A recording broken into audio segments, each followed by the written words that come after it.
Shalom, bon matin tout le monde, bon réveil. Bonne semaine, que le Seigneur vous bénisse, qu'il vous protège pendant que vous allez passer à travers cette semaine dans vos occupations, dans vos activités. Soyez bénis.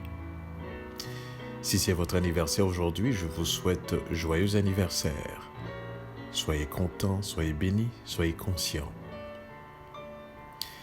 Et si vous êtes seul, sachez que vous n'êtes pas vraiment seul puisque le Seigneur dans sa parole nous a dit ceci. Je serai avec vous tous les jours jusqu'à la fin du monde. Nous savons qu'il est avec nous par l'entremise de son esprit, l'esprit de vérité qu'il nous donne, celui-là même qui doit nous conduire dans toute la vérité, nous parler de Yeshua et nous annoncer les choses à venir. Donc, sachant que c'est un Dieu de vérité et qu'il ne mentira pas, qu'il ne nous dit que seulement la vérité. C'est un trait de son caractère. Alors, nous ne sommes pas seuls. La question peut être à se poser, toujours et encore. À quel point sommes-nous conscients de sa présence? Voilà ce qui fera toute la différence. Ce matin, j'aimerais partager un texte avec vous qui se trouve dans le livre Esdras, au chapitre 4. On va partager les versets 1er jusqu'au verset 6. Et je lis pour vous. Or, les ennemis de Yehuda et de Benjamin apprirent que les fils de la captivité rebâtissaient un temple à Yahweh, l'Élohim d'Israël. Ils vinrent vers Zorobabel et vers les chefs des pères et leur dirent « Permettez que nous bâtissions avec vous, car nous invoquerons votre Elohim comme vous, et c'est à lui que nous sacrifions depuis le temps d'Ésar, Adon, roi d'Assyrie, qui nous a fait monter ici. » Mais Zorobabel, Yeshua et les autres chefs des pères d'Israël leur répondirent « Il n'est pas convenable que nous bâtissions ensemble la maison de notre Elohim, mais nous la bâtirons nous seuls pour Yahweh, Elohim d'Israël, comme nous l'a ordonné le roi Cyrus, roi de Perse. » Alors le peuple du pays rendit paresseuses les mains du peuple de Yehuda en le terrifiant pour l'empêcher de bâtir. Ils avaient même engagé à prix d'argent des conseillers pour faire échouer leur projet pendant tout le temps de Cyrus, roi de Perse, jusqu'au règne de Darius, roi de Perse. Et pendant le règne d'Assuérus, au commencement de son règne, ils écrivirent une accusation calomnieuse contre les habitants de Yehuda et de Jérusalem.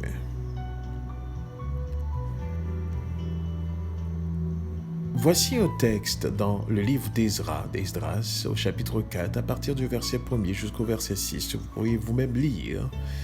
Je le lisais justement dans la traduction du livre de Yeshua HaMashiach, qui nous donne les noms originaux justement de ce livre. Voici les fils des captivités dans le temps des rois perses, Médo-Perse. Et les fils de captivité avec Ezra, le scribe. Un scribe, c'est celui qui entretient justement les écrits des histoires justement de son peuple. Voici que les fils de captivité ont résolu de bâtir par la bénédiction justement du roi perse qui était Cyrus. Ils ont résolu de bâtir Jérusalem.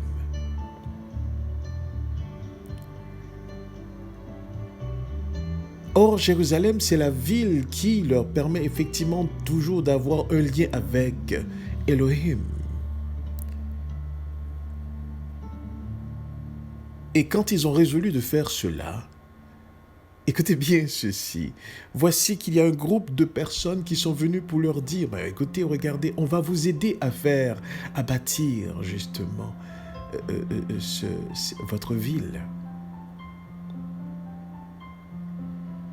Car, disait-il, nous invoquerons aussi votre Elohim. Écoutez bien ceci, on va invoquer votre Elohim. Ce n'est pas notre Elohim à nous, mais on va invoquer votre Elohim. Et c'est à lui que nous sacrifions depuis le temps d'Ésar, Adon ou Adasiri qui nous a fait monter ici. En un mot, ils sont en train de dire, nous allons invoquer votre Elohim. Et nous allons faire des sacrifices parce que nous avions l'habitude de faire des sacrifices pour cet Elohim que nous ne connaissions pas forcément depuis des arts Adon.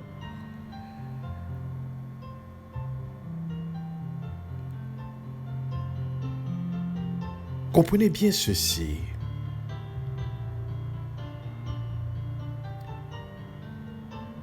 Des êtres qui sont venus proposer aux enfants d'Israël, on va vous aider. On va vous aider à bâtir ce temple. On va même invoquer votre Elohim. N'est-ce pas, c'est quelque chose qui paraît extraordinaire? Vous voulez bâtir quelque chose, d'autres personnes viennent et vous disent, on va vous aider.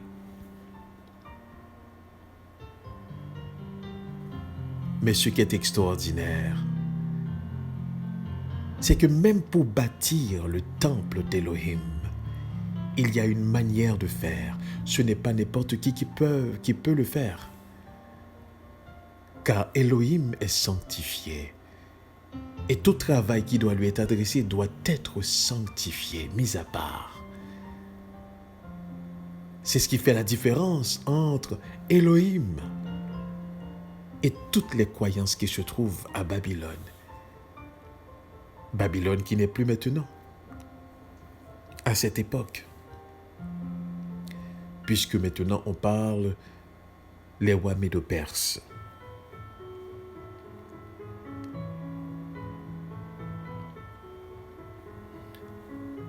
Mais heureusement, nos ancêtres, ceux qui ont connu et qui ont compris la parole d'Elohim, sachant que cet Elohim ne se mélange pas avec d'autres êtres. Cet Elohim ne se mélange pas avec ce qui n'est pas sanctifié, c'est-à-dire mis à part. Pour pouvoir effectivement faire quoi que ce soit pour le Elohim, il faut être sanctifié.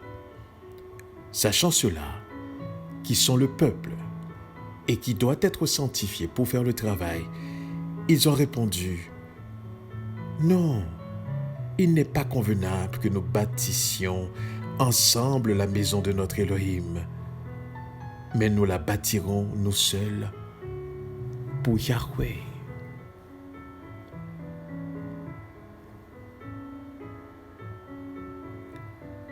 En entendant cette parole, ces personnes ont révélé leur véritable intention.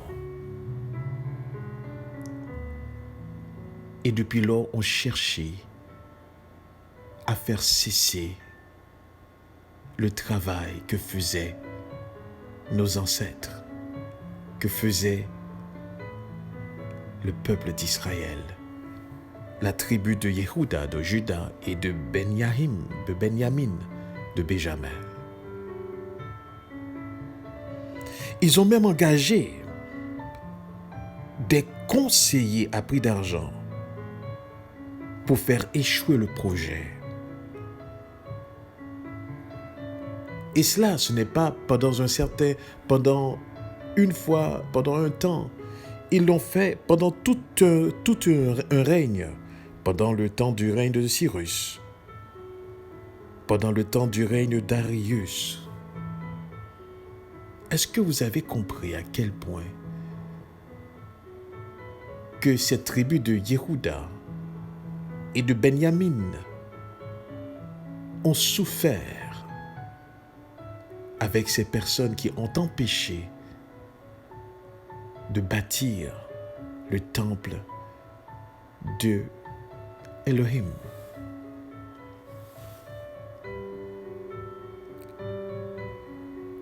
Et pendant le règne d'Assyrus, donc 3 règnes, Cyrus, Darius et d'Assuérus, ce sont des rois de Perse. Ils ont écrit une accusation calomnieuse contre les habitants de Yehuda et de Jérusalem, pour empêcher le temple d'être bâti. Maintenant, la question qu'il faudrait se poser, quelle est la raison pour laquelle ces personnes se sont présentées comme des personnes qui veulent aider et puis tout d'un coup se sont révélées comme des ennemis et voulant empêcher que ce temple soit bâti? Écoutez bien ceci. Quelle est la raison qu'ils ne veulent pas que ce temple soit rebâti?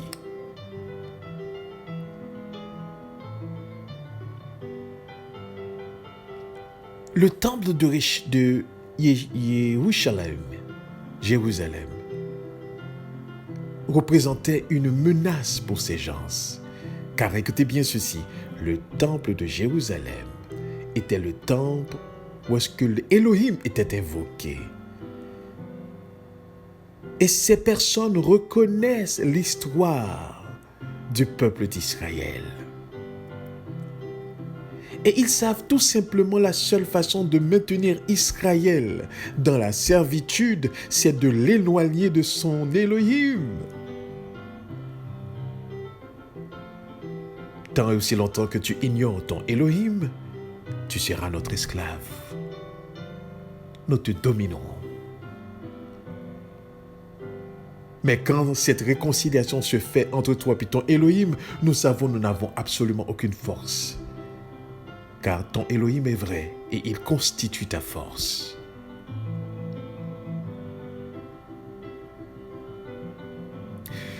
Ce qui s'est passé dans le temps d'Israël ne s'est pas répété seulement dans ce temps-là, mais a continué à travers le temps. Au temps de Yeshua, c'est la même chose. Au temps de Yeshua, il y a des personnes qui ont voulu faire taire Yeshua. Parce qu'on sait que quand le peuple de Dieu est réconcilié avec son Elohim, eh bien, ce peuple devient un peuple puissant. Un peuple glorieux, victorieux. Donc, on va chercher à tout prix à ne pas laisser ce peuple se réconcilier avec son Elohim. Parce que c'est la seule façon de maintenir le règne justement ténébreux. C'est en empêchant la lumière de briller.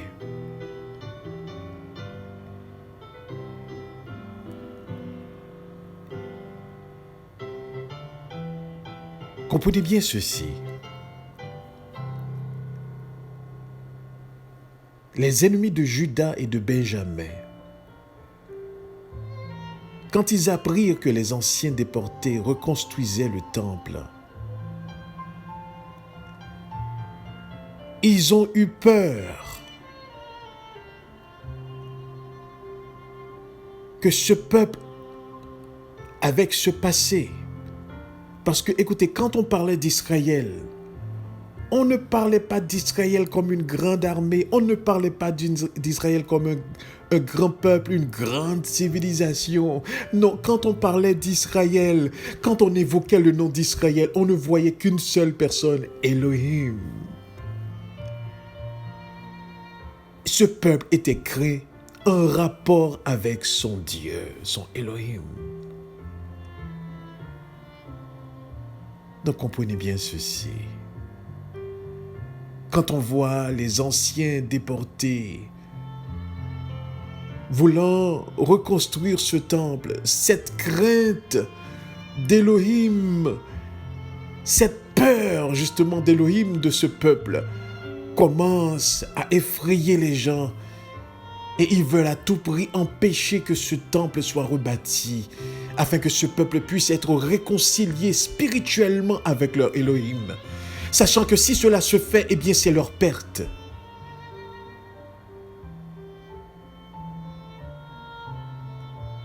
Comprenez bien ceci. Ils n'ont pas eu l'intention d'aider vraiment, mais ils ont eu l'intention de boycotter le travail. Et parce que le peuple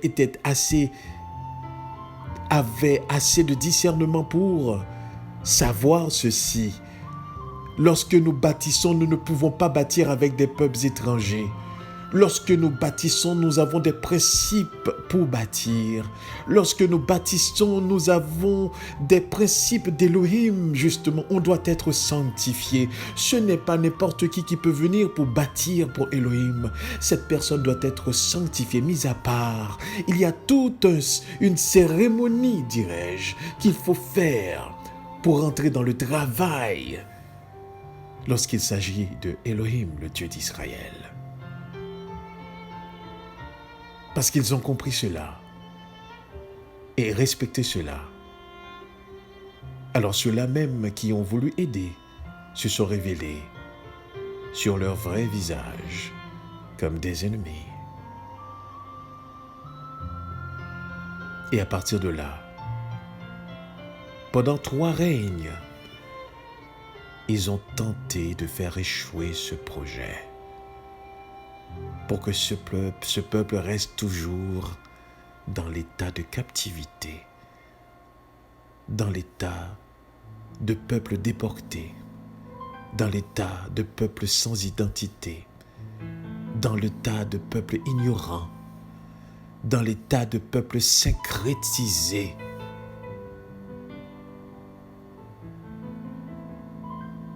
Ils ont tout essayé,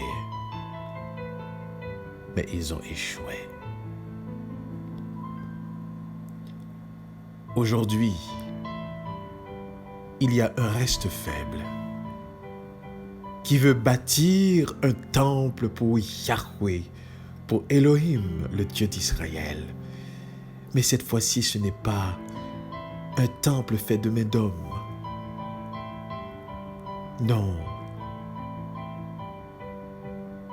Il y a un reste faible qui veut se reconstituer, qui veut réclamer leur héritage. Et leur héritage est Yeshua. Il y a encore des ennemis provenant de Babylone qui vous disent « on va vous donner un coup de main ».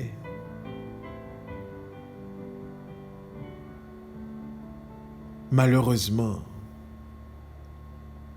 il y en a dans l'ignorance qui ont accepté ce coup de main. Un coup de main empoisonné, un coup de main syncrétisé, un coup de main mal intentionné. Et pour, à la fin, nous donner cet amalgame de religion basé sur l'histoire d'un peuple avec son Elohim. Mais aujourd'hui, après les 400 années d'esclavage, aujourd'hui, avec l'esprit de vérité qui nous ouvre l'esprit, aujourd'hui, avec l'esprit de Dieu qui nous transforme, nous reconnaissons justement l'aide empoisonnée de l'ennemi et nous disons non, il n'est pas convenable de bâtir avec des étrangers. Il n'est pas convenable que nous bâtissions ensemble la maison de notre Elohim. Parce qu'il est sanctifié. Et ce bâtiment doit être sanctifié. Il est pur. Ce bâtiment doit être pur. Il est vrai. Ce bâtiment doit être vrai. Il est bon. Ce bâtiment doit être bon. Il est amour. Ce bâtiment doit être amour. Il est principe. Ce bâtiment doit être régi par des principes. Il n'est pas convenable que nous bâtissions ensemble la maison de notre Elohim. Nous la bâtirons nous seuls avec l'Esprit de Dieu pour Yahweh.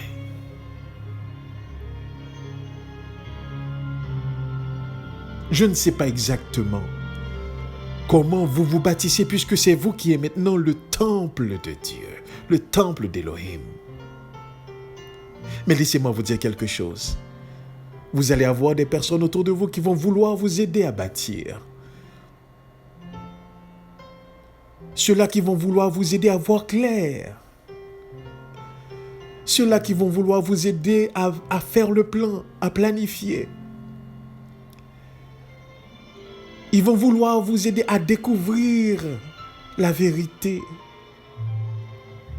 Ils vont vous proposer des choses. Mais laissez-moi vous dire, il n'est pas convenable que vous bâtissiez votre être avec vos ennemis.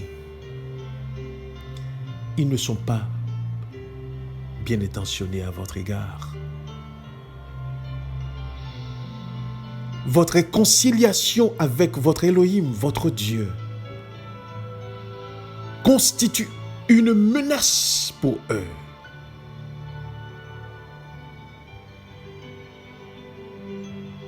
Il n'est pas dans leur intérêt de vous laisser bâtir l'être dans la vérité de la parole de Yeshua. Ils vont tout faire quand ils ne vont pas vous présenter justement de l'aide empoisonnée, de l'aide mal calculée, de l'aide mélangée, de l'aide syncrétisée. Eh bien, ils vont vous accuser, ils vont vous calomnier, ils vont vous mépriser, ils vont vous ignorer, ils vont vous juger. Mais tout ça dans le but de vous empêcher de bâtir l'être que vous devez être, de vous réconcilier avec votre Elohim, et de reconstituer justement l'être que vous devez être et que vous puissiez briller avec l'esprit de vérité dans le milieu ténébreux dans lequel eux se trouvent. Votre lumière jettera. La lumière va leur exposer. Ils ne veulent pas être exposés.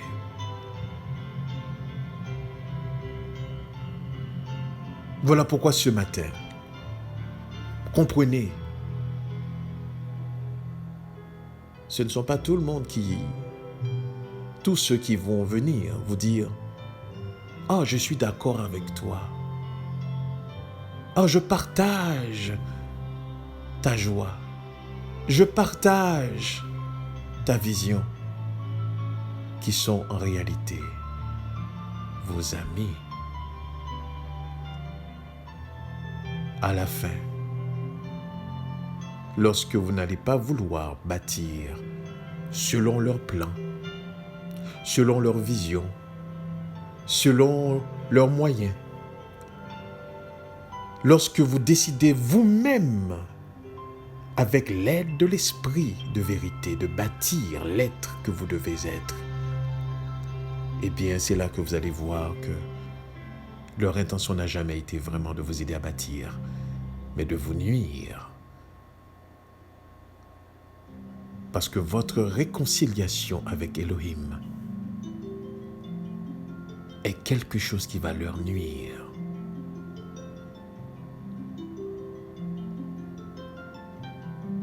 Ils sont déjà habitués avec le syncrétisme. Ils sont déjà mélangés dans leur tête.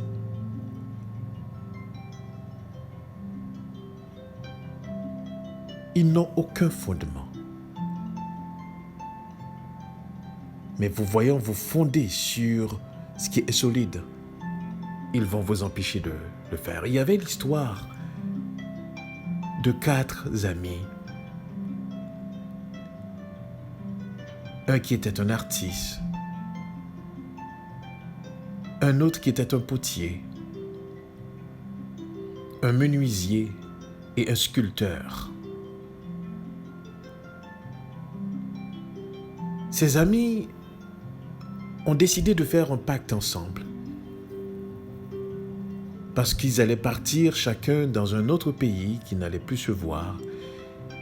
Et pendant qu'ils étaient ensemble au bord de la mer, ils ont décidé justement de bâtir chacun selon sa capacité, selon ses moyens. Le premier, l'artiste, a fait un château extraordinaire avec le sable.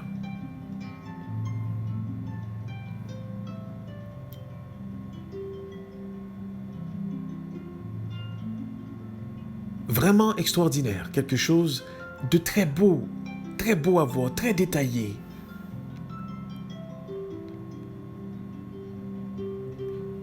Le potier a fait un château aussi extraordinaire, avec de l'argile, très beau. Le menuisier a fait un château aussi extraordinaire, très beau avec le bois. Et le sculpteur, lui, il a fait aussi un château avec la pierre.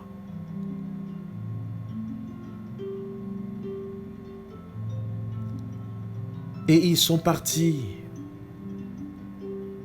chacun de leur côté. Lorsque le moment arrivait, il y a eu des tempêtes, il y a eu des vents, des inondations. Le château de sable s'est écoulé. Lorsqu'il y a eu des vents et des tremblements de terre, le château d'argile s'est écrasé. Et lorsqu'il y a eu des pluies, une inondation, le château de bois a été emporté. Mais parmi toutes ces tempêtes, ces circonstances, le château construit dans la pierre a résisté. Et quelque temps plus tard, lorsque ces 3 amis sont venus afin de pouvoir regarder, il n'y avait plus rien pour les 3 autres, sauf le sculpteur qui avait sculpté le château dans la pierre.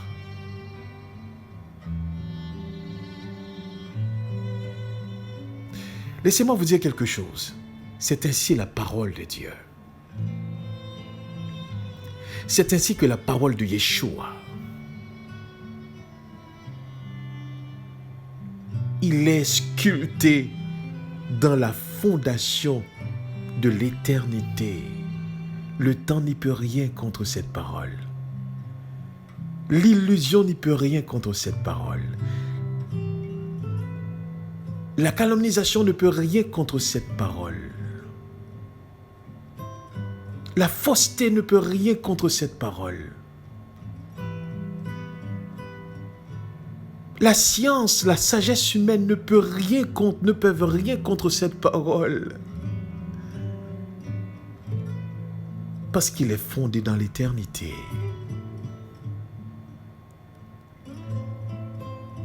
Tous les autres peuvent bâtir selon leur compréhension, selon leur science, leur sagesse. Mais laissez-moi vous dire quelque chose. Le temps et les circonstances seront là pour prouver qui est solide et qui ne l'est pas. Beaucoup de royaumes et d'empires sont venus et sont partis. Mais la parole d'Élohim demeure. C'est pour ça que je vous invite ce matin. Vous, les déportés, les descendants d'esclaves, vous, les fils de captivité, aujourd'hui, il vous est donné de reconnaître par l'Esprit de Dieu votre Elohim. Alors bâtissez selon Elohim et baptisez vous-même. Ne vous laisse pas aider par quiconque. Que le Seigneur nous permette de comprendre cette parole ce matin.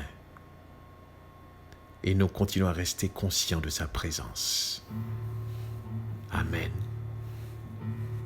Amen.